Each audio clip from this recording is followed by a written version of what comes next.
ನಾವು ಈ ದಿನ ಭಾರತದ ಮೊದಲ ಶಿಕ್ಷಕಿಯಾದ ಸಾವಿತ್ರಿಬಾಯಿ ಫುಲೆ ಅವರ ಜನ್ಮದಿನವನ್ನು ಆಚರಿಸುತ್ತಿದ್ದೇವೆ. ಈ ನಿಟ್ಟಿನಂತೆ ಸಾವಿತ್ರಿಬಾಯಿ ಫುಲೆ ಅವರ ಕುರಿತು ನಾಟಕವೊಂದನ್ನು ಅಭಿನಯಿಸುತ್ತೇವೆ. ಏಕೆ ಈ ಅಸಮಾನತೆ? ಗಂಡು ಮಕ್ಕಳಂತೆ ಹೆಣ್ಣು ಮಕ್ಕಳು ಮನುಷ್ಯರಲ್ಲವೇ? ಹೆಣ್ಣು ಮಕ್ಕಳಿಗೆ ಈ ಸಮಾಜದಲ್ಲಿ ಶಿಕ್ಷಣವಿಲ್ಲವೇ? ಇವರಿಗೆ ನಾನು ವಿದ್ಯೆ ಕಲಿಸುತ್ತೇನೆ. ಸಾವಿತ್ರಿಬಾಯಿ ಆದರೆ ಇದಕ್ಕೆ ಈ ಸಮಾಜ ಅವಕಾಶ ಮಾಡಿಕೊಡುತ್ತೆ. ಈ ಮೇಲಿನ ವರ್ಗ ನೀನು ಅಕ್ಷರ ಕಲಿಸಲು ಬಿಡುತ್ತದೆಯೇ?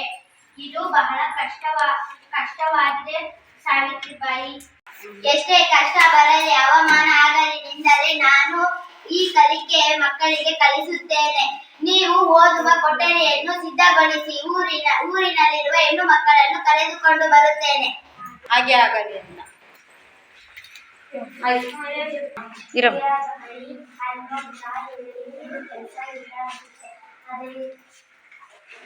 ಊರಲ್ಲಿರುವ ಎಲ್ಲ ರೈತರಿಗೂ ವಿದ್ಯಾಭ್ಯಾಸಗಳಂತೆ.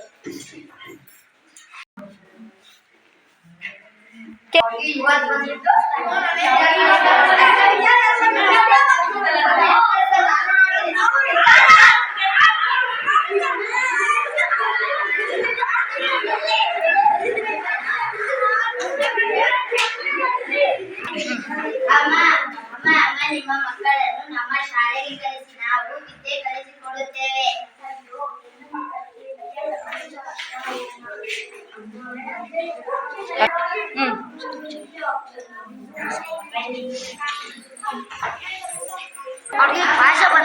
ಮಕ್ಕಳನ್ನು ನಮ್ಮ ಶಾಲೆಗೆ ಕಳಿಸಿ, ನಾವು ವಿದ್ಯೆ ಕಲಿಸುತ್ತೇವೆ. ಬನ್ನಿ.